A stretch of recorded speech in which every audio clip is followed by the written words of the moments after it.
Muy buenos días, un saludo cordial para todos y cada uno de ustedes.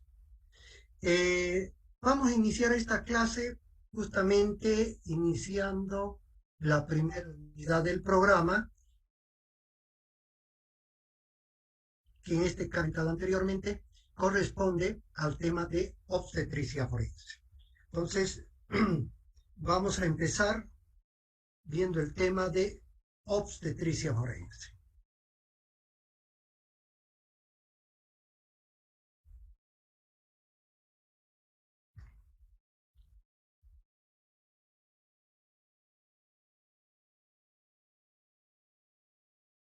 Bien. El tema de obstetricia forense, al igual que todos los demás temas, siempre, como les había comentado, vamos a empezar por algo que es fundamental, el concepto o la definición. Entonces, vamos a ver primeramente lo que significa el concepto o la definición. Obstetricia forense es rama de la medicina legista que tiene por objeto el estudio del nuevo ser vital desde el momento de su concepción hasta después de su nacimiento. Todo esto relacionado con las normas y leyes pertinentes. ¿Qué quiere decir? Si ustedes ven el término de obstetricia, la definición de obstetricia tendría que ser muy similar en todas partes, que es el estudio de un nuevo ser vital, con una palabra con otras diferentes, pero el fondo es el mismo, el estudio de un nuevo ser vital. ¿Desde cuándo? Desde el momento en que ha sido concebido hasta después de su nacimiento. Tenemos que tomar en cuenta que tanto en nuestro programa como en la vida diaria son dos cosas que son paralelas: lo que ocurre durante la obstetricia forense a la madre y lo que ocurre a la criatura. Mientras la madre es fecundada, el hijo, esa es la similitud, es concebido. Mientras la madre tiene el embarazo, está creciéndole la barriguita, el niño tiene su primer desarrollo embrionario. Mientras la madre tiene el trabajo de parto, el niño tiene su nacimiento. Entonces son situaciones muy similares, muy en conjunto, que de esa manera es que vamos a ir avanzando. Les decía,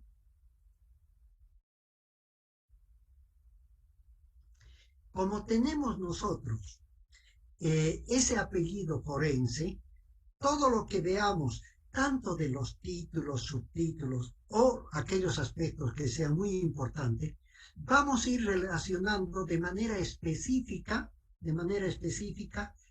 con las normas y las leyes.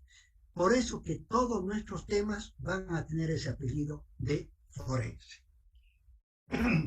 Bien, entonces ya tenemos su definición. Ahora, como hemos mencionado que la obstetricia es desde el momento de su concepción, ya, entonces vamos a seguir la misma secuencia de la vida, la misma secuencia de la vida. Lo primero, para que exista un nuevo ser vital, tiene que haber la fecundación. Entonces vamos a empezar a hablar sobre la fecundación, vamos a hablar sobre el embarazo, la segunda fase, y sobre el parto. Y al final de todo, también englobando todo el tema, vamos a ver la relación médico-legal. Otros artículos que en conjunto nos van a hablar y relacionar con la parte legal de todo aquello que estamos viendo en el tema de obstetricia forense. Bien, Entonces vamos a empezar por la fecundación. Probablemente esta parte, pues, la hayan llevado en colegio, tal vez en alguna asignatura, ¿ya? Pero sin embargo, por costumbre no lo damos por sabido, sino que pensamos que es necesario siempre un refuerzo o un recordatorio, dependiendo de los casos, sobre aquello que es importante para nuestra asignatura. Empezaremos entonces por su definición. ¿Qué es fecundación? La fecundación es la unión de la célula sexual masculina haploide con la célula femenina u óvulo haploide para formar la primera célula diploide de un nuevo ser vital. Esta nueva célula, este nuevo ser vital, ya tiene la protección y el fundamento jurídico de su respaldo a través del artículo 1 del Código Civil y del artículo 5 de la Ley 548, que es el Código Niña, Niño, Adolescente. Ahora vamos a ir desglosando todo esto que hemos mencionado y dándole en algunos aspectos la aplicación correspondiente. Bien, entonces, tengan ustedes o recuerden esto, de que todas las células del organismo, de los ojos, nariz, boca, hueso, hígado, páncreas, etc., si sacamos una muestra, vemos su núcleo, hacemos zoom, ampliamos la imagen, vamos a ver que todas estas células en su núcleo tienen 46 cromosomas. Estos 46 cromosomas se los denomina cromosomas somáticos, porque soma es cuerpo, ¿ya? Como tienen 46 cromosomas, estamos hablando de que tiene el número doble de toda la carga genética. Cuando tienen toda la genética, estamos hablando de que son diploides, di es doble. Les decía entonces, todas las células están ahí, a excepción que hay un par de células, unas masculinas y otras femeninas, que son las células sexuales, óvulo y espermatozoide, que tienen la mitad del número de cromosomas. Es decir, que en lugar de tener 46 cromosomas, tienen 23 cromosomas. Cuando las células tienen 23 cromosomas, se denominan células haploides. ¿Y por qué tienen que tener 23? Porque en el momento de la unión, división, como quiera llamarse, de la meiosis, una forma de división, una vez que llegan los cromosomas del padre, 23 cromosomas del padre, a través de su célula sexual masculina, espermatozoide, y se une con los 23 cromosomas de la célula sexual femenina u óvulo, al unirse forman la primera célula diploide que se llama huevo o cigoto. En esa célula, en esa primera célula, ya está todo hecho. Ya está todo hecho. Ya está toda la carga genética. Lo único que tenemos que hacer es esperar que pase el tiempo. Todo ya está decidido. El sexo, las características fenotípicas, las características genotípicas, todo ya está decidido. Desde ese momento. Y esa es la razón, en la mayoría de los casos, como viene la carga genética con las características del progenitor padre, ¿ya? Por un lado, y las características de la progenitora, ¿ya? Vienen en esa carga genética vienen todas las características hereditarias. Esa es la razón por qué nosotros podemos parecernos al papá o podemos parecernos a la mamá. Porque la mayoría de esta carga genética que viene es una carga genética dominante o recesiva, herencia de Mendel. Entonces, necesariamente tenemos que parecernos a uno o al otro. ¿Ya? Sin embargo, y sin pensar mal, también en lugar de parecernos al papá o a la mamá, podríamos al lechero, al lechero. Ahora, sin pensar mal, ¿por qué? Porque resulta que algunas características que provienen de los progenitores no son ni dominantes ni recesivas, son características intermedias. Vale decir, como ejemplo, simplemente como ejemplo, si el papá es muy alto, la mamá es muy bajita, los hijos, si es por la herencia del Mendel, dominancia y recesividad, tienen que salir o altos o bajos, altos o bajos. Pero eventualmente puede salir uno mediano y decimos qué es lo que ha pasado. No, simplemente que hay características que se transmiten por una herencia intermedia. Lo mismo puede pasar, y este es ejemplo nada más, en el color. Si hay un progenitor, un padre que es de piel negra, pero es un padre puro, puro quiere decir que proviene a su vez de una mamá negra y de un papá negro, por eso es puro, ¿ya?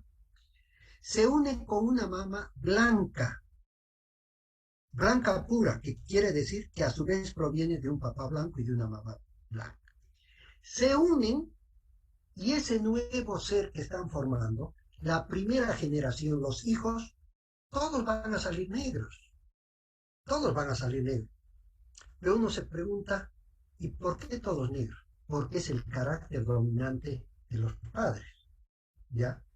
Sin embargo,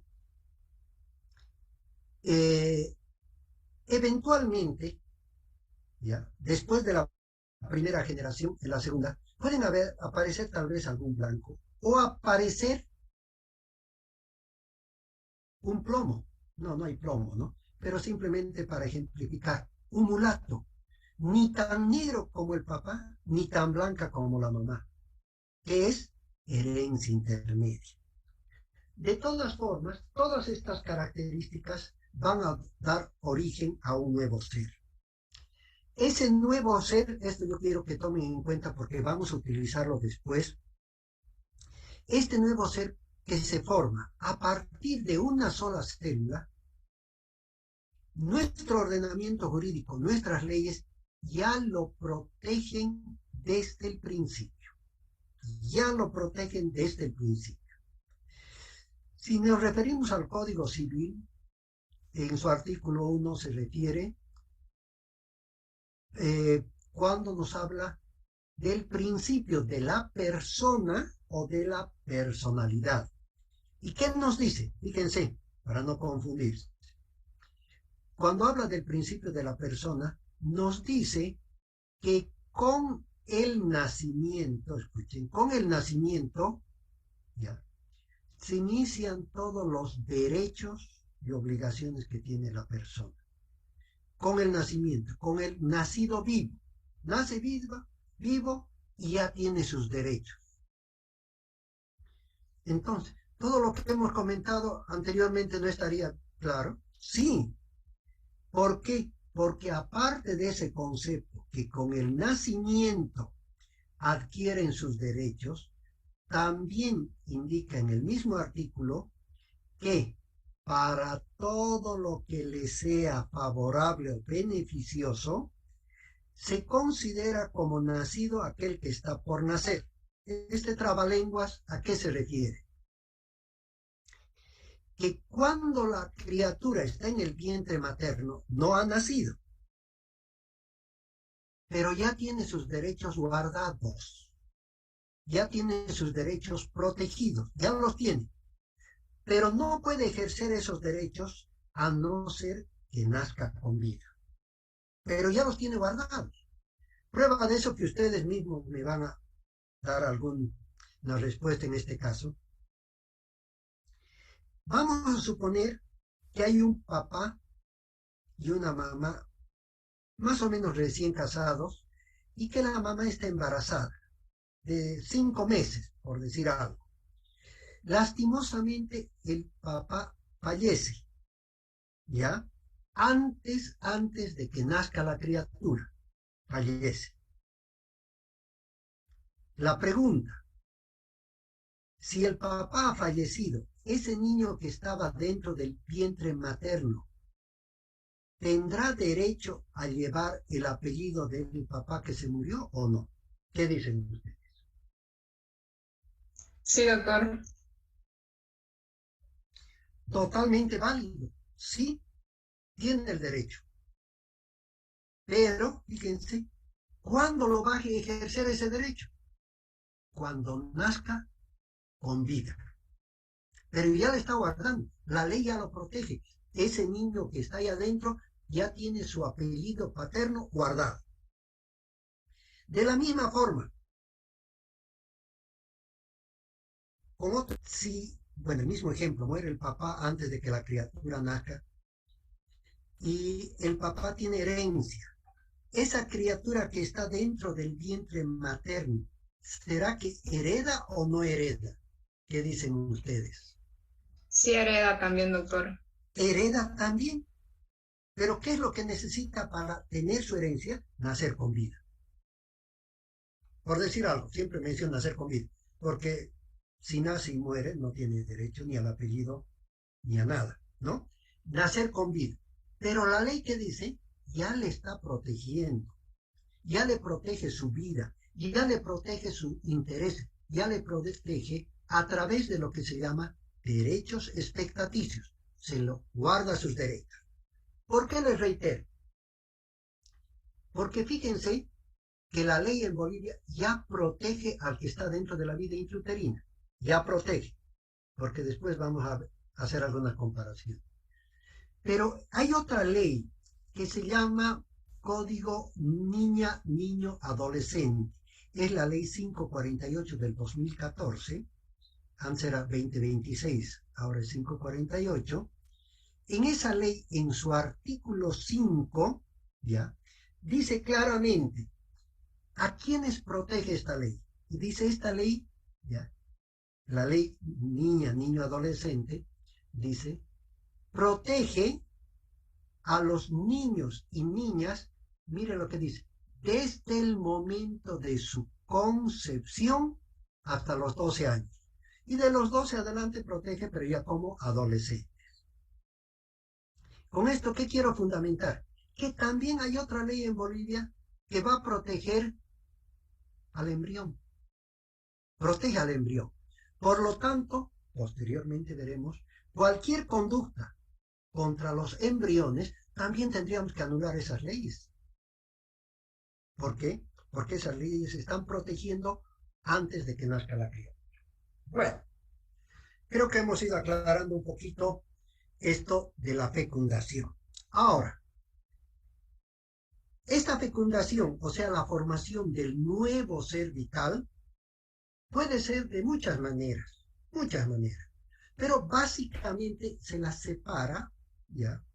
Se las separa en una fecundación natural y otra fecundación que es asistida.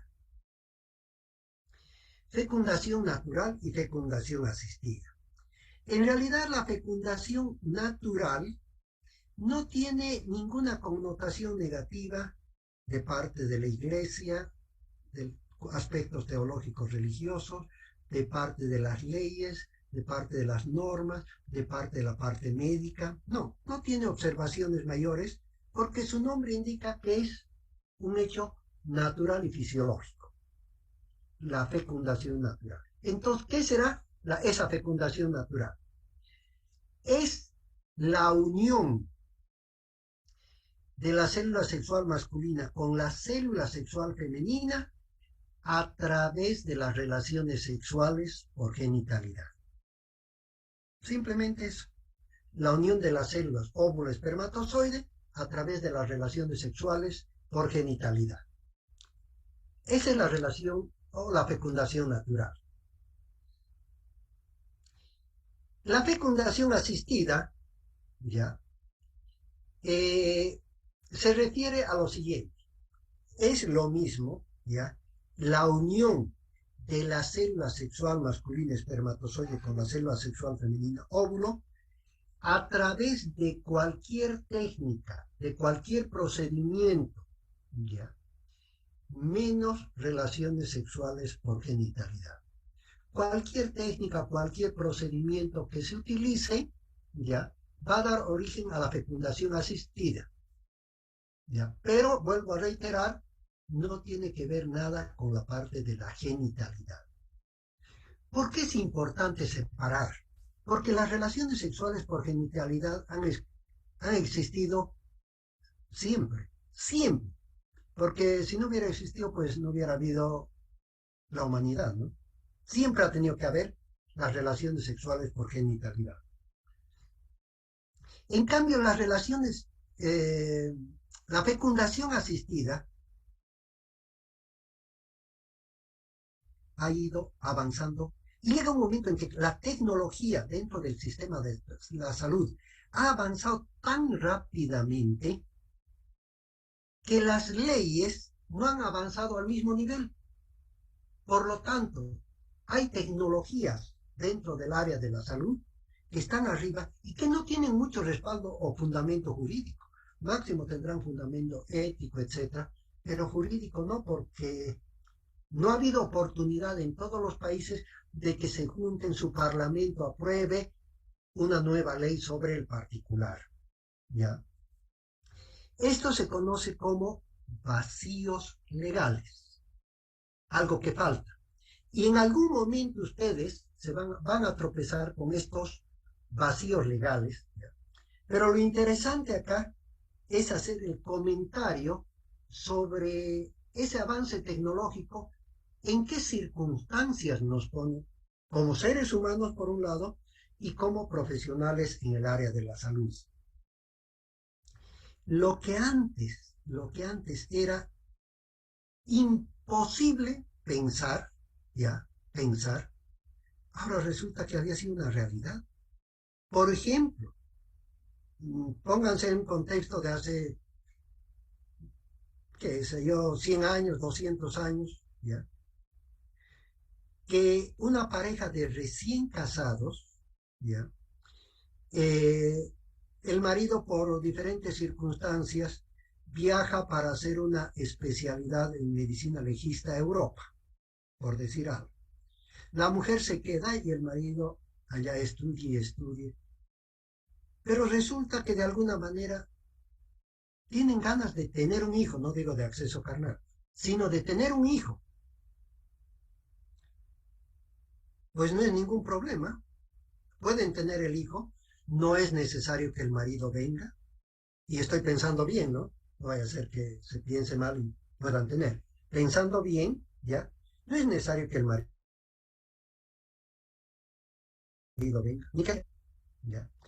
Puede simplemente agarrar sus espermatozoides por courier, lo manda. No, tampoco no es tan sencillo, no es por courier, pero agarran los espermatozoides, lo meten en nitrógeno líquido, los conservan, los mandan a Bolivia y acá en Bolivia los descongelan y los hacen fecundar con los óvulos de la mujer. Por lo tanto, 9 meses después, el marido que hace años que no viene por acá ha podido engendrar un hijo. Impensable, impensable. Otros ejemplos impensables que algunos también con seguridad que van a tener duda ustedes acá. Por ejemplo, si en el caso de una reunión de pequeñas, de mujercitas, dice, ¿qué es tu mamá? Bueno, mi mamá es costurera, ya, mi mamá es secretaria, mi mamá. Y llega un momento que le preguntan a ella, y tu mamá, escuchen esto, mi mamá no ha nacido, mi mamá no ha nacido, demasiado fuerte, ¿no? Y es posible. Y por el otro lado, puede haber una reunión de niños que digan, mi papá es ingeniero, mi papá es carpintero, mi padre es albañil, y tu padre, bueno, mi padre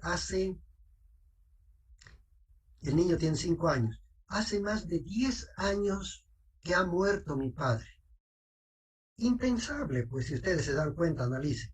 Impensable que el padre hace 10 años que se haya muerto y hace 5 años que lo ha tenido. La lógica no nos permitía en ese tiempo pensar de la posibilidad real de esto. Ahora sí, perfectamente se puede pensar, ¿ya? Otro aspecto, este es un poquito más criollo, más familiar. Siempre hemos escuchado decir a las abuelitas, a las mamás de las mamás, decir, los hijos de mis hijas son mis nietos. Los hijos de mis hijos, no sé. No sé por qué podría haber eventualmente la probabilidad de que no sean de su hijo, ¿ya? Pero en cambio los hijos de sus hijas, aunque el niño sea de Pedro, de Sancho, de Martín, del que sea, siguen siendo hijos de su hija. O sea, no había otra posibilidad. Ahora sí, ahora hay la posibilidad que los hijos de su hija no sean sus nietos. Miren cómo ha variado la tecnología. Si hay alguno que después quiere que le aclare el resultado, podemos ver como las novelas. Escuche el próximo capítulo, la próxima clase les puedo decir de cualquiera de estos cuál es el resultado final. Bien, miren las situaciones en que han variado.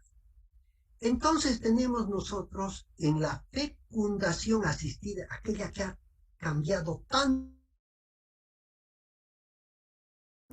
la vida de las personas, tenemos diferentes procedimientos. Vamos a mencionar los procedimientos básicos, aquellos procedimientos que han dado origen a procedimientos más complejos, más tecnificados, ¿ya? Que en este momento se calculan 19, 22, 23 probables procedimientos diferentes, ¿ya? De fecundación asistida, que son modificaciones técnicas, laboratorios, equipos, etcétera, que le van dando diferentes nombres, pues de acuerdo a cada laboratorio. Pero vamos a ver los más sencillos y vamos a ver la connotación que tienen, en algunos casos desde el punto de vista teológico-religioso, la connotación médica, la connotación legal de estos procedimientos. Y vamos a mencionar un término en cada uno de ellos que nos adelantamos para que ya quede clara cuando demos la definición o el concepto. El término es intra y extracorpóreo. Cuando mencionemos que la fecundación es intracorpórea, quiere decir que este proceso de fecundación se ha realizado dentro del vientre materno, dentro del cuerpo de la madre. Pero también vamos a mencionar una fecundación extracorpórea. ¿Qué quiere decir? Que la fecundación se la realiza fuera del vientre de la madre. Bueno, con esa aclaración.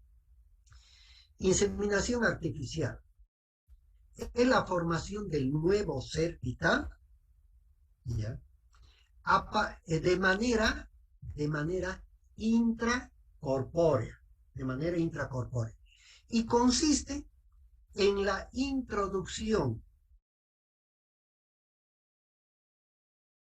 de extraídos normalmente por masturbación a través de una cánula hasta la región del cuello uterino. Ya. Este procedimiento se lo ha realizado tomando en cuenta algunas alteraciones en particular del varón. ¿Para quiénes sirve este proceso de inseminación artificial en la especie humana? Sirve para los varones que tengan impotencia coeundi.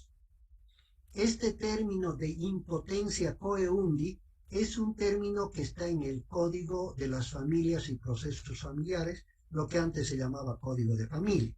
Está ahí y quiere decir lo siguiente, fíjense, son varones que tienen la cantidad normal de espermatozoides, pero lo que no pueden es tener el acceso carnal.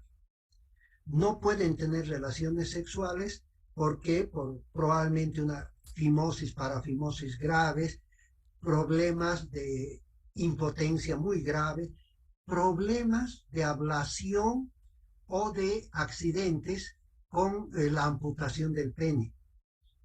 No pueden tener el acceso carnal, pero tienen espermatozoides. Entonces, esta técnica sirve para ellos, para aquellos que por cualquier razón de las mencionadas no pueden tener relaciones sexuales, pero tienen espermatozoides. Esa puede ser una de las razones por las cuales se utiliza. La otra razón por la que puede estar indicada es de que la cantidad de espermatozoides ya no sea la más adecuada, ya exista menos cantidad. Cuando existe menos cantidad ya llamamos oligospermia. Entonces estaría indicado en la impotencia coeundi y en la oligospermia. Bien, ya estamos hablando de un aspecto médico. Ahora, un aspecto de tipo legal, que antes, estoy aclarando bien, antes, eventualmente el especialista podía poner como óbice, como pretexto, una situación que está en el Código de la Familia para no hacer este procedimiento, por ejemplo, en las mujeres solteras. No se quería hacer en las mujeres solteras porque se basaban en el Código de Familia. Y el Código de Familia dice, la familia está formada por un padre, una madre y los hijos. Entonces el especialista podía decir, mire, no puedo ir en contra del código porque dice que tiene que estar formado por un padre, una madre y los hijos.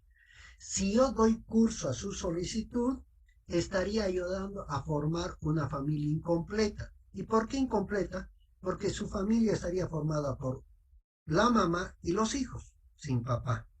Podía argumentar esa situación, pero no solamente en ese caso. Fíjense, ¿qué pasaría, que alguna vez pasó, que van dos lesbianas donde el especialista y le dice, mire, queremos que nos haga una fecundación asistida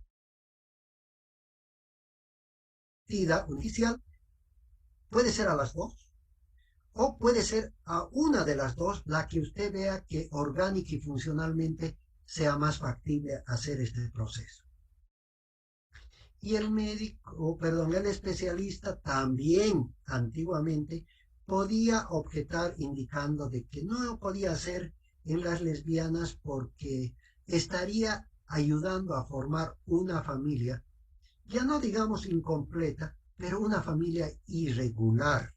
¿Por qué? Porque esta familia iba a tener dos mamás y los hijos. Entonces podía de alguna manera tener observaciones. Sin embargo, ahora no es un óbice. Ahora la mujer tiene todo el derecho de tener hijos y que no es un requisito casarse ni tener pareja oficial. Es un derecho que si se les quita es una total discriminación y está protegido por la 348, la 548 y no la 548, la 348 y la Constitución Política del Estado. La Constitución Política del Estado, que es la ley de leyes, la ley macro, la ley madre, la ley más grande, no puede tener leyes pequeñas que vayan en contra de esa ley. Eso se llama inconstitucionalidad. Bueno, entonces se pueden amparar porque a partir del artículo 14 del Código de la Constitución dice no podrá haber ninguna forma de discriminación por criterios religiosos, de opción sexual, ¿ya? De etnias, de color de piel, etcétera, etcétera. No puede haber. Por lo tanto, acá, por el mero hecho de ser soltera, no iba a tener derecho a tener hijos. No, ahora sí puede tener. Y en el caso de las lesbianas, ustedes podrían tener, pero no está autorizado. Y discúlpenme, pero las lesbianas son pues inteligentes también. Así que, en lugar de ir los dos, pues una lesbiana se va primero, le dice soy soltera, cosa que no está mintiendo. Soy soltera y le hacen la inseminación, después va la otra, le hacen la inseminación y van a tener todavía 2 hijos para criar las lesbianas. ¿Ya? Entonces, hay esos aspectos de por medio que hay que tomar en cuenta. Sin embargo, este proceso de inseminación artificial en humanos ha aparecido después. Esta técnica primero apareció en animales, en particular en el ganado vacuno. Es muy común en la actualidad, ahora, que cuando hay un ganado semental de excelente calidad, ya no es necesario que hagan grandes viajes. Por ejemplo, para traerlo directamente del Brasil para una inseminación, puede salir carísimo. ¿En qué lo que sale carísimo?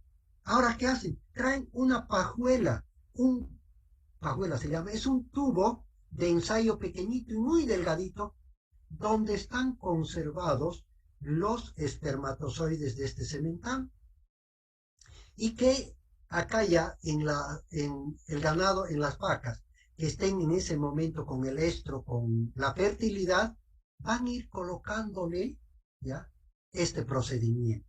Entonces, ya había anteriormente este procedimiento.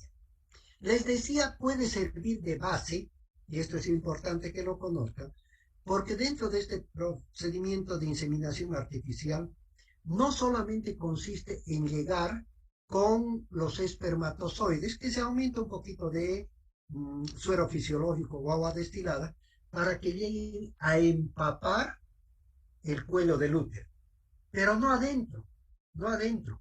¿Por qué? Porque no pueden meter con el líquido seminal más, y es una técnica mucho más depurada para poder introducir los espermatozoides, inclusive con monitor hasta el tercio externo. Pueden hacer llegar hasta allá. Sin embargo, ¿por qué no se puede hacer esta técnica de introducir este líquido seminal y los espermatozoides dentro ya del cuello del útero, a la matriz? Por la presencia de las prostaglandinas. Por la presencia de las prostaglandinas, que estas prostaglandinas en el útero, ¿qué hacen? Aumenta la contracción. Entonces, apenas se han metido los espermatozoides con el líquido seminal, empieza la contracción del útero, ¿y qué va a ocasionar? La salida nuevamente. En cambio, si es solamente hasta la llegada del útero, los espermatozoides de manera individual se encargan de proseguir su travesía. Bien, eso es lo que podemos comentar sobre la inseminación artificial. Ahora bien, ¿alguna pregunta sobre la inseminación artificial que quisieran hacer? Más que una pregunta, doctor, muy buenos días, una ¿Ya? aportación. ¿Sí? En cuestión, estaba leyendo de que en el banco de óvulos había habido acá en la clínica Montalvo, Sí, sí, producción sí. asistida. También había habido compra y de semen, insumos materiales para trabajo también acá. Interesante. Sí, Y sobre todo que también para la venta habían habido desde 1.500 bolivianos hasta 55.000. Una aportación que estaba leyendo. sí, sí, sí, correcto. Edgar, eso vamos a ver un poquito cuando veamos que una de las técnicas, ha mencionado, no es el único laboratorio, doctor Juan Carlos Montalvo, Pero hay varios laboratorios que están haciendo esto de fecundación o fertilización, que llaman. Están haciendo. Y hay algunas técnicas que son muy modernas, más modernas que estas todavía, que es la inyección intracitoplasmática, que solamente se necesita un espermatozoide, nada más. Pero esta técnica, como bien indica, ya se hace en Bolivia. Y precisamente en Santa Cruz fue el primer niño probeta en ese tiempo que se realizó. Está ahora con 35 años aproximadamente, y lo voy a decir, aunque no con nombre, es el hijo de un periodista. ¿Por qué lo menciono? Porque se hizo público. Ese fue el primer caso en Santa Cruz, hace 35 años que hicieron la primera inseminación artificial. Y es con este método que enseguida voy a comentarles. ¿Alguna otra pregunta? Bueno, pasaremos entonces a otra forma de fecundación asistida que se llama inseminación in vitro. Se ve la imagen, ¿sí? Sí, doctor, Ok, gracias. Van a ver ustedes que en la parte de salud, por diferentes circunstancias y en la parte jurídica también, todavía mantenemos por tradición algunos términos que pueden ser en latín. ¿Ya? Este procedimiento, inseminación in vitro, ustedes han debido escuchar mucho en laboratorio, esto es in vitro, in vitro. Es el nombre que se ha dado a la inseminación en vidrio. De ahí viene el nombre. Podríamos decir inseminación en vidrio. Bueno, lo mismo, vamos a ver posteriormente que hay un aborto que se llama honoris causa, en latín también, en lugar de decir por causa de honor. Otro que se llama actio liberam in causa en el artículo 19, ¿ya? Que se mantiene ese nombre, que en algún momento se puede analizar. Bien, la inseminación in vitro entonces, ¿en qué consiste? Es un procedimiento, fíjense ahora, extracorpóreo, que consiste en extraer los espermatozoides a través de la masturbación, signos de interrogación, de la masturbación para unirlos con los óvulos extraídos con un proceso previo de maduración. Esta unión se realiza en el laboratorio, es extracorpóreo, ¿ya? Y este procedimiento tiene diferentes connotaciones. Antes, este procedimiento se llamaba, fíjense, bebé probeta, si alguien ha escuchado. Sigue siendo un vidrio, sigue siendo en laboratorio, pero antes, por diferentes circunstancias, hacían que la fecundación se realice en esos tubos de laboratorio, como ven en esta figura donde dice función folicular, hay un tubito. Esos tubos se llaman probetas. En esos tubos, ahí se realizaba. Ahora, la fecundación extracorpórea se realiza en las cajas de Petri. Son estas cajitas de cultivo de bacterias, obviamente que son estériles, ¿no? No tienen que ver con las bacterias, sino la cajita. Bueno, primeramente vamos a analizar de una manera muy simple el procedimiento y ya vamos a ver las connotaciones legales, jurídicas, religiosas, médicas de por medio. Y que tiene que ver algo con el aporte que ha hecho muy interesante su compañero. ¿Qué? Lo primero, para este procedimiento, después de las revisiones, salud, todo lo que ustedes quieran, lo primero tiene que haber la extracción de los espermatozoides a través de la masturbación.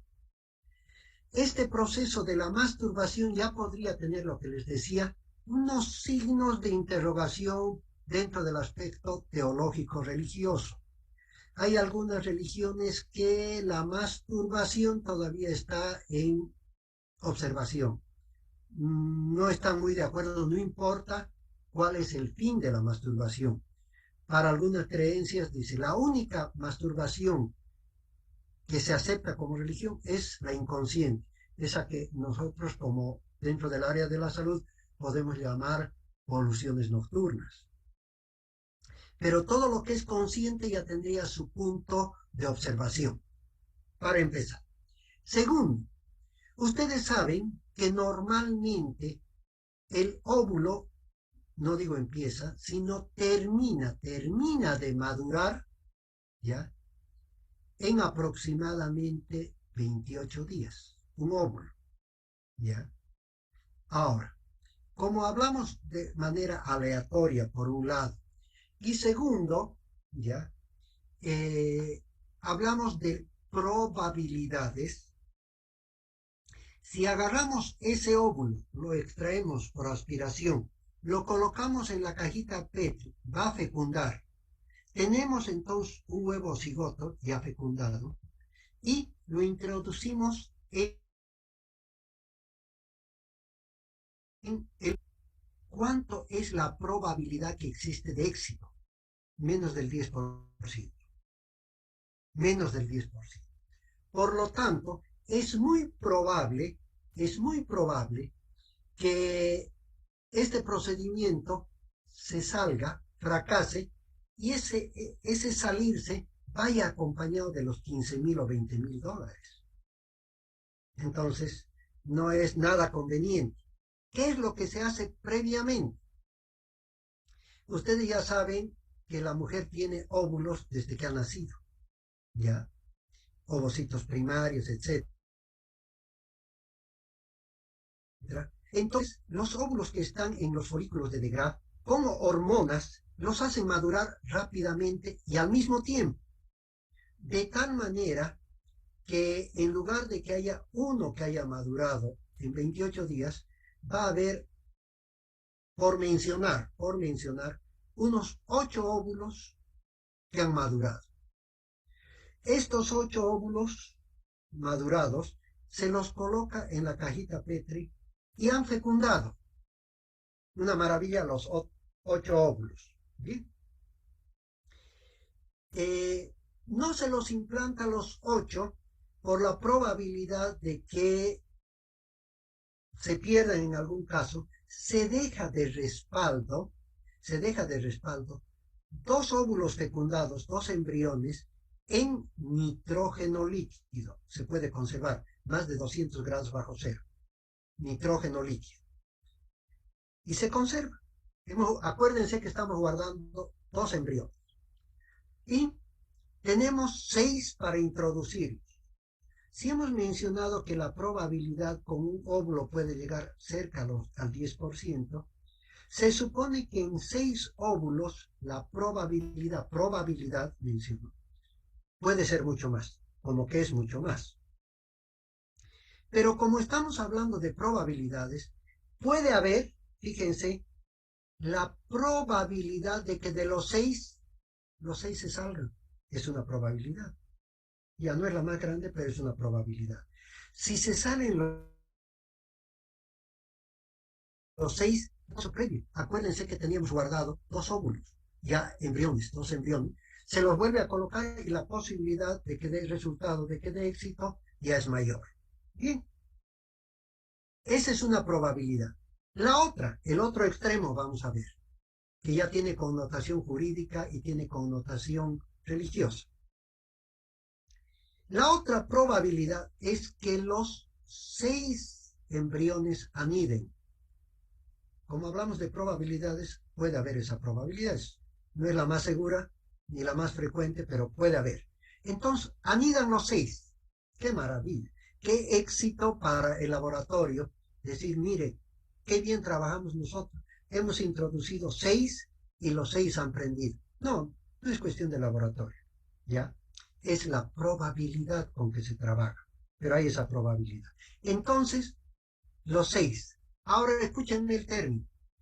Ustedes saben, ya están en último año, que es muy difícil que un embarazo de sextillizos pueda llegar a feliz término. Es mucho riesgo. Para la madre, el riesgo es tremendo, y para los embriones también. Entonces, no vale la pena, después de que ya han anidado, que se corra ese riesgo. El médico le va a decir, mire señor, es mucho riesgo para usted y para las criaturas seguir con el embarazo con 6. Lo que vamos a hacer, escuchen, lo que vamos a hacer de esos 6, vamos a asesinar 4 para que queden 2 y el parto sea gemelar. No le van a decir vamos a asesinar 4. Van a decir vamos a descartar 4. La pregunta, ¿cuál es la diferencia? ¿Cuál es la diferencia? ¿Qué quiere decir descartar? En algún caso, ponerlo al basurero. ¿Ya? Entonces, no hay mucha diferencia, ese descartar, pero ahora viene aquello que ya hemos aprendido desde el principio. Resulta que hay leyes que protegen desde que ha sido concebido. Vale decir, el Código Civil ya protege desde que ha sido concebido. En la ley 548 del Código Niña, Niño, Adolescente, dice textualmente, se lo protege desde el momento de la concepción. Acá ya están concebidos, ya son embriones. ¿No les parece que hay un problema religioso de por medio? ¿Por qué? Porque esto es una especie, si se quiere, de aborto. La muerte o expulsión del feto del vientre materno. Es una forma de aborto.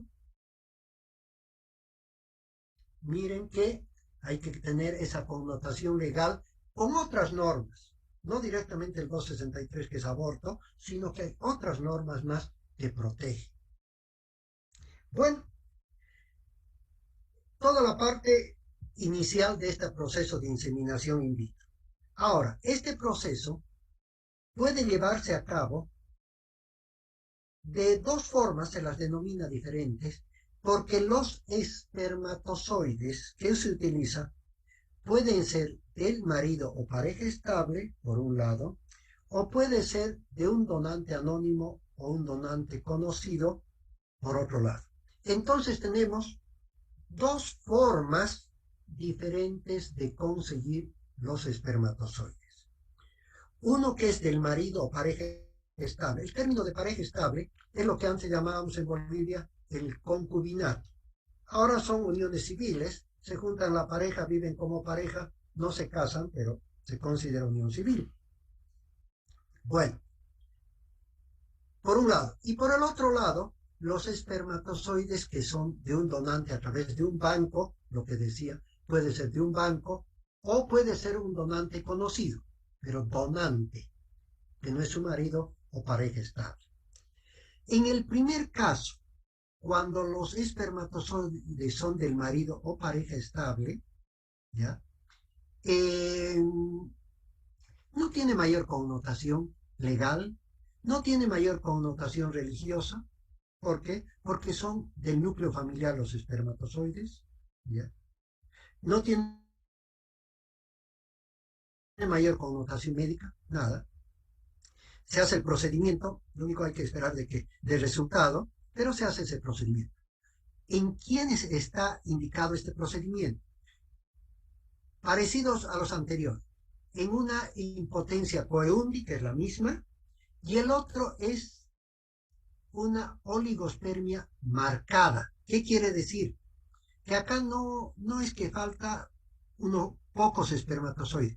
Acá ya falta bastantes espermatozoides. Muchos espermatozoides. Pero como en este caso es simplemente agarrar los espermatozoides por masturbación, pocos o muchos, y colocarlos en la cajita Petri, no tienen que estar viajando a ninguna parte, no tienen que moverse mucho, no necesitan ser muy lábiles, ¿ya? Que estén en la cajita, les colocan los óvulos y pueden fecundarlos. ¿Ya? Entonces, esta técnica se utiliza en la oligospermia marcada y la impotencia coeútil. Ahora bien, y cuando son donantes anónimos o donantes conocidos, donante anónimo es a través de un banco, que entre paréntesis, la ley en Bolivia, el Código de Salud que es el código de la ley 156/29, nos habla precisamente de bancos de células, tejidos y órganos. En Bolivia está autorizados los bancos de células, de tejidos, de órganos. Sin embargo, como bancos públicos, no tenemos directamente por el hecho de que es un procedimiento que para tener toda la tecnología es un poquito difícil. Más son bancos que se producen inmediatamente. ¿Qué quiere decir? Que los almacenan. El momento en que dice, queremos tener, bueno, le sacaremos a su marido los espermatozoides. Esa es una forma. Le sacaremos a un donante, ¿ya? Pero tener toda la infraestructura para guardar durante muchísimo tiempo, para escoger el fenotipo, y el genotipo también se escoge, normalmente no es rentable. Pero, reitero, la ley existe y solamente el que existe públicamente para todo tipo de gente es un banco de tejidos. ¿Qué tejido? Tejido sanguíneo que todos conocen. Bueno, entonces puede haber que los espermatozoides sean de un donante anónimo a través de un banco de esperma. Que reitero, el donante del banco de esperma tiene que reunir ciertas características fenotípicas similares al esposo de la madre. Esto es un aspecto psicosocial muy, muy importante que se toma en cuenta, porque fíjense ustedes, solamente como motivo de ejemplo, el papá es de piel oscura, negra, la mamá es de piel oscura, negra, y al bienaventurado del especialista en fecundación asistida dice, ay, acá tengo unos espermatozoides de un choquito de ojos verdes, y le coloca. ¿Se imaginan ustedes algo que es natural, ya? Es natural. Todas las personas siempre van a tener en mente o en boca preguntarle, ¿y de dónde ha nacido el choquito este? ¿De dónde ha nacido? Siempre va a haber la duda, ¿ya? Entonces, ¿qué se hace? Fenotípicamente el parecido se busca en el banco, por eso es banco, se busca quienes tienen codificado desde luego, quienes tienen la mayor característica que sea similar con el esposo de la madre. A él tiene que parecerse, no a ella, porque ustedes saben, reiterando el término, si la mujer ha tenido hijos con Pedro, Sancho y Martín, todos son sus hijos de ella. No le interesa si es choquito, moreno, lo que sea, son sus hijos. Pero al autor le interesa de que exista cierto parecido. Bueno, ahora viene un concepto que ustedes ya han debido escuchar, que es muy, muy importante, que en estos casos tenemos nosotros necesariamente que cuando se va a hacer una inseminación in vitro heteróloga, con donante anónimo, el famoso consentimiento informado. Esto es fundamental. Antes no, ahora es fundamental. ¿Por qué? Porque hipotéticamente, si no se hiciera el consentimiento informado, el marido, en el momento en que se pelee, tenga una discrepancia con la mujer y diga, pues, me salgo del matrimonio, y después diga, no voy a pasar pensión a este niño porque no es mi hijo. ¿De qué sirve que le haga una prueba de ADN? Más bien él va a querer que le hagan prueba de ADN. Y al hacer la prueba de ADN van a ver que realmente no es su hijo. ¿Ya? Para evitar estas y otras situaciones, ¿ya? Entonces es necesario el consentimiento informado que indique que firmen los dos esposos, que el niño que está viniendo o que está siendo para ese matrimonio es a través de una fecundación asistida heteróloga con donante de espermatozoides. Vean ustedes la importancia que tiene estos aspectos. Ahora bien, ¿y para quiénes está autorizado? Acá ya varía. Los heterólogos están autorizados, están recomendados, fíjense, cuando el progenitor puede tener alteraciones genéticas graves. Uno, infecciones potencialmente contaminantes severas y carezca de espermatozoides. Entonces, si el marido tiene azospermia, prefijo a, sin espermatozoides, sí se recomienda, si quieren tener hijos, a través de la fecundación asistida heteróloga, con donante. Uno. Ahora, ya como ejemplo, si el marido tiene VIH-Sida, obviamente que no se recomienda que tengan hijos. ¿Por qué? Porque para tener hijos va a tener que quitarse el preservativo para tener relaciones con su mujer y por lo tanto la va a contagiar a su mujer y el niño va a nacer con un VIH congénito. Entonces, ¿qué se hace? Para evitar eso, fecundación asistida heteróloga. Y por último, espero que el de arriba no me esté escuchando, ¿ya? Pero, ¿cuál niño potencialmente es más sano? ¿El que nace por inseminación in vitro heteróloga o el niño que nace como Dios manda, a través de las relaciones sexuales por genitalidad? ¿Cuál es mejor? ¿Alguien tiene respuesta? ¿El in vitro, doctor? El in vitro, aunque no nos guste. Inseminación in vitro heteróloga, ¿por qué? Porque en términos agropecuarios es semilla certificada. ¿Qué quiere decir? Que esa persona le hacen el análisis de que no tenga enfermedades infecciosas, no tenga problemas genéticos, no tenga esto, no tenga... Y además, todavía le pueden ver algunas características que, entre comillas, quisiera mejorar. ¿Ya? Quisiera mejorar. Todo eso se puede ver, por lo tanto, el niño podría salir un poquito mejor. Sin embargo, el niño que nace producto del amor, del sentimiento o del descuido, por decir de alguna manera, ya no siempre es el más perfecto. Cuando hay ese sentimiento, ¿será que interesa mucho cuando hay ese sentimiento que su pareja tenga lentes desde pequeño?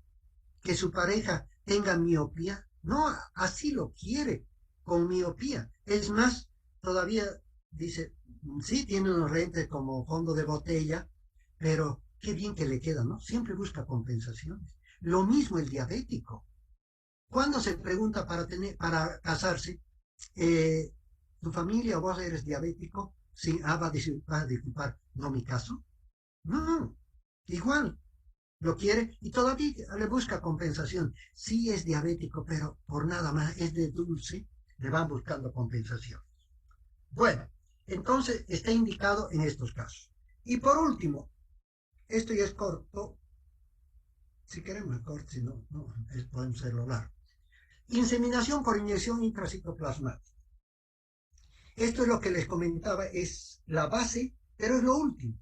Acá ya no se necesitan muchos espermatozoides. Hasta uno, imagínense, de tantos millones que al principio se necesitaba, ahora se necesita uno. ¿En qué consiste esta inseminación por inyección intracitoplasmática? Es un procedimiento extracorpóreo que consiste en introducir un espermatozoide dentro del óvulo a través de un microinyector. Está indicado en situaciones de casi total azospermia. Casi total. Vale decir que a veces en los exámenes de espermiograma o espermatograma puede que no encuentren mucho, no se observe los espermatozoides, Pero todavía en los conductos deferentes, por pensamiento, pueden haber espermatozoides.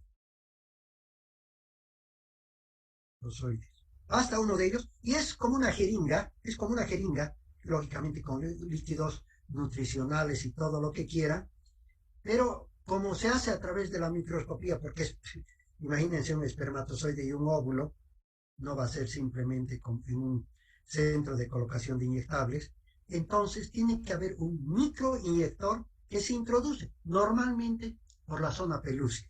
Se introduce y ya está fecundado. Imagínense cuánto se ahorra este procedimiento que, reitero, existe acá y se utiliza después de haber hecho los demás procedimientos. Porque también hay que considerar que el precio no es gratuito.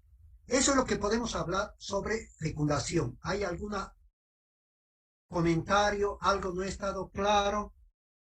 ¿O está más o menos claro? Doctor, una Bueno, consulta. y dígame. En cuestión de los Sí, donantes conocidos, ¿el donante de esperma tiene alguna ya. responsabilidad luego sobre los hijos cuando hay alguna ley o No, no, por más que sea conocido? no hay ninguna responsabilidad porque también hay que firmar. Pero hay un detalle, bueno, a su pregunta. En la actualidad no se recomienda. Donante conocido. Tiene algunas ventajas que podrían ser interesantes, pero en el comportamiento social es una desventaja. Me explico. El donante conocido puede ser el esposo, el papá del esposo, puede ser el hermano del esposo, son conocidos, tienen que ser. ¿Qué ventaja tiene? La parte fenotípica y genotípica. Genéticamente son casi iguales, son familia. Fenotípicamente son parecidos porque son hermanos, o uno es padre y el otro es hijo. Esos son los donantes conocidos. Pero no se recomienda por el aspecto psicosocial, que es parte de lo que usted comentaba. El problema es que es muy difícil vamos a suponer los términos, que el papá biológico y a la vez abuelo, no sé si me comprenden, porque es el que ha dado los espermatozoides, no se quiera inmiscuir un poquito en la vida de su hijo y de su nuera. ¿Por qué? Porque mal que mal puede decir, ¿cómo está mi nieto? Está un poquito enfermito, mi nieto, pero a la vez es su hijo, ¿no? Entonces, siempre va a haber esa direccionalidad. Lo mismo, si el que es donante de los espermatozoides, el esposo del marido, el esposo del marido es a la vez tío de sus hijos, perdón, tío de sus sobrinos, pero al mismo tiempo es papá de uno de los sobrinos. Así que cualquier rato que se enferme ese niño va a estar llamando a la cuñada y decirle, hola cuñada, ¿cómo está mi hijo? No, no, ¿cómo está mi sobrino? Siempre va a querer inmiscuirse, eso es natural, porque sabe que ese es su hijo. Esas son las desventajas. Pero realmente, legalmente no hay ninguna connotación de que después pueda reclamar nada. Son sus sobrinos o son los nietos, ¿no? Dependiendo quién es el donante. ¿Alguna otra pregunta? Doctor, una pregunta. ¿Qué Dígame. pasa en aquellas situaciones que una pareja, digamos, de color, su piel es color morena y por ¿Sí? fecundación natural el niño sale gringo y de ojos verdes? Algunas tienen la creencia de que salió el abuelo extranjero. ¿Sí? Y no están alejados. Ah, Lo que sí hay que ver lo siguiente. Hay diferentes formas de transmisión de la herencia. Una de ellas es la herencia en codominancia, perdón, una herencia es la herencia de Mendel, de la dominancia y la recesividad. La otra es herencia intermedia y la otra es herencia en codominancia. Son diferentes. En la herencia de Mendel, que es la herencia de la dominancia y la recesividad, ¿qué nos dice estas leyes de la dominancia y la recesividad? Dice, de progenitores que exhiban formas alternas, blanco y negro, para una misma característica, el color, ¿no? La primera generación, los hijos, exhibirá el carácter dominante de uno de los progenitores en un 100%. Y a partir de la segunda generación, los nietos, podrá aparecer el carácter recesivo del otro progenitor. Entonces, es posible de que pueda darse esa situación, ¿ya? Ah, ya, gracias, doctor. Pero para que se dé esa situación, los progenitores tienen que ser puros. Si usted ve que hay, disculpen el término así muy común, vamos a utilizar, un negrito, ¿ya? Que se casa con una blanca y uno de los hijos ya sale blanquito, el negro no era puro, ya era mezclado. Entonces ya hay la probabilidad de que a partir de la primera generación aparezca la sorpresa. Digo la sorpresa del blanquito. ¿Alguna otra pregunta? Doctor, en la Bueno, parte de la espero. certificación, ¿Sí? doctor, en la parte de la certificación que se coloca cuando ¿Perdón? nace un bebé, cuando nace un niño, o sea, cuando nace, y en la certificación, y ese padre es moreno o negritos, ¿qué se le coloca? Porque actualmente por la ley no se le puede decir negro, ¿me entiende? Sí, Entonces, la sí, certificación cuando perfectamente. nace, ¿qué se le debe colocar? Ahora ya nada. Pero también nosotros cometemos un error, me incluyo, pero es por la cuestión didáctica. No hay negros, blancos, verdes, etcétera. No hay colores, no hay razas. Ahora es etnias. Etnias se llama. Y las etnias pueden tener diferentes colores. Es más, eh, me imagino que todavía recuerdan ustedes que es el 12 de octubre, Día de la Raza. Pero la raza es una sola, la raza humana es una sola, con diferentes etnias. Por lo tanto, el 12 de octubre ahora es Día de la Hispanidad, va cambiando. Así que en los certificados ya no se pone el color. Antes se ponía el color y se colocaba todavía si era hijo natural, hijo ilegítimo, hijo putativo, hijo de todo, sacrílego, todo se colocaba. Ahora no se coloca, no es necesario. Además, ¿quién es el ser supremo? Y antes era un oficial increíble, que veía a uno, este está medio negrito, este es raza indígena después. No, no, este mestizo, qué blanco, este es mestizo. Era el supremo que le colocaba al hijo que era. Y antes el ser indígena, mestizo y todo, era un signo de menosprecio.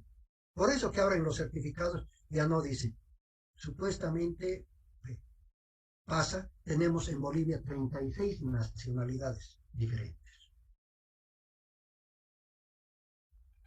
Bueno, Gracias, doctor. para la próxima